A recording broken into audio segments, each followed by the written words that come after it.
Tu as déjà remarqué que tes journées semblent s'échapper, malgré tous tes efforts pour planifier ou même organiser l'ensemble de tes journées? Et si je te disais qu'il existe une technique simple pour t'assurer que chaque minute compte? Aujourd'hui, je vais te parler de timeboxing, qui a été classé numéro 1 parmi 100 techniques de productivité par la Harvard Business School. Mais attention! Cette technique va bien au-delà des techniques de gestion de temps de d'habitude. Pour tout comprendre, je t'ai préparé une vidéo aux petits oignons, donc surtout n'hésite pas à liker cette vidéo, à t'abonner avec la petite cloche pour ne pas louper les prochaines vidéos de cette série. Et donc let's go sur le slide. Si tu as bien vu et bien suivi les dernières vidéos, si ce n'est pas fait, je te mets juste ici dans le coin, normalement à droite, dans la barre d'infos, les différentes vidéos que tu dois voir avant celle-ci, c'est qu'on a regardez un planning type, un exemple. Et en fait, ce qu'on remarque sur ce planning-là, c'est qu'on a des tâches sous forme de box. Et en fait, le timeboxing, comme tu l'auras compris, c'est de mettre le temps dans des box pour pouvoir être beaucoup plus efficace. Et là, pour le moment, ça, c'est encore un peu trop vague et je peux comprendre tout à fait. Et tu vas comprendre pourquoi aujourd'hui, faire du timeboxing, c'est quelque chose de vraiment très très puissant. Comme on l'a vu dans une des dernières vidéos, on a à peu près 221 consultations du téléphone et à chaque consultation, on reprend en moyenne 23 minutes pour se reconcentrer. Donc ça, c'est ce qui se passe avec le timeboxing. C'est-à-dire que si tu fais une tâche d'un projet et que d'un seul coup, tu as envie d'en faire une autre en même temps, et ben pour passer de l'une à l'autre, tu vas avoir un temps pour te reconcentrer. Ce qu'on va éviter en fait avec le timeboxing, c'est ce temps entre les deux différentes tâches. Donc en gros, éviter de faire du multitâche. Avec le timeboxing, tu vas pouvoir éviter tout ça et gagner un temps fou. Et ça, sans même t'en rendre compte. Si on devait du coup prendre un emploi du temps sans le timeboxing et avec, on pourrait retrouver ceci.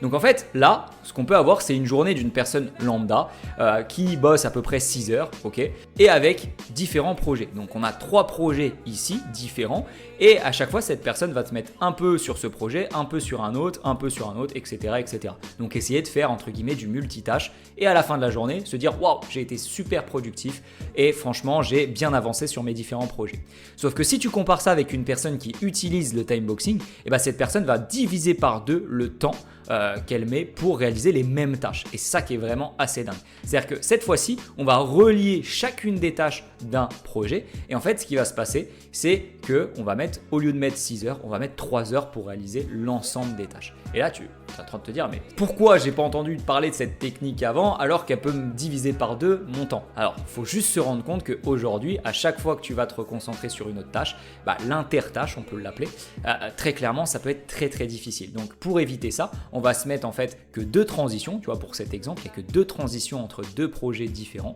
Et là, pour le coup, grâce à ça, on va pouvoir maximiser notre temps de concentration sur un seul et même projet. Maintenant, comment faire aujourd'hui pour mettre nos tâches dans des box? Il faut savoir que tu as différents projets. C'est-à-dire que moi, personnellement, j'ai 3 sociétés, c'est-à-dire que j'ai 3 projets différents.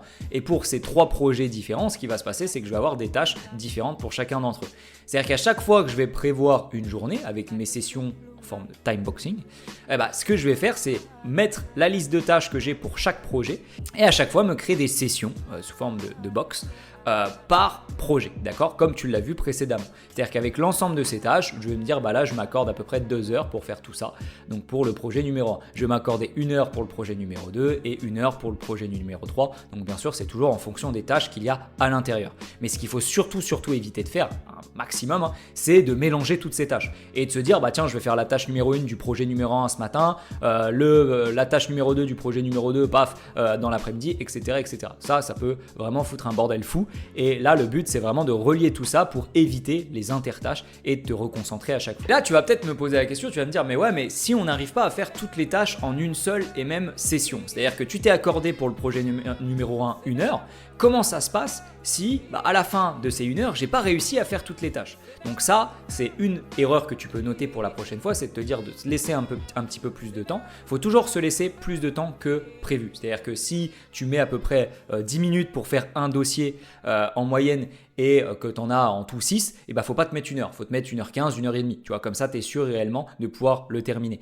Comme ça en fait, le temps que tu auras gagné, c'est pas grave, tu passes tout de suite au projet numéro 2 avec du coup la box suivante. Et ce qui peut être aussi très très puissant, c'est toujours de s'accorder un temps pour les imprévus. C'est-à-dire que les imprévus, c'est les tâches que tu n'as pas réussi à terminer, peut-être des urgences qui sont arrivées en même temps et du coup tu n'as pas pu gérer tes différentes box. C'est-à-dire qu'à chaque fin de journée, par exemple moi de 16h à 17h, je m'accorde un temps vide où en fait fait, à chaque fois, je vais pouvoir mettre les imprévus de la journée ou m'avancer pour la journée suivante si vraiment j'ai pu gérer ma journée comme il se doit. Ok, donc tu as deux cas, soit ça s'est très bien passé et pour le coup tu t'avances pour la suite, soit tu as des urgences etc. qui n'ont pas pu être réalisées dans la journée, et paf, de 16h à 17h, tu t'accordes ça pour faire les différents imprévus. Maintenant que tu sais comment utiliser le timeboxing, ça va être à toi de jouer. C'est-à-dire qu'aujourd'hui, l'exercice du jour, ça va être de mettre en place le timeboxing dans tes semaines.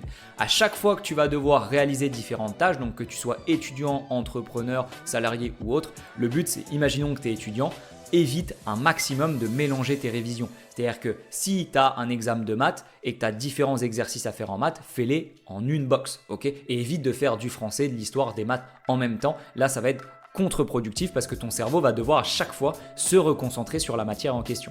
Donc le but, ça va être à chaque fois de créer des box et ça à l'avance, surtout à l'avance.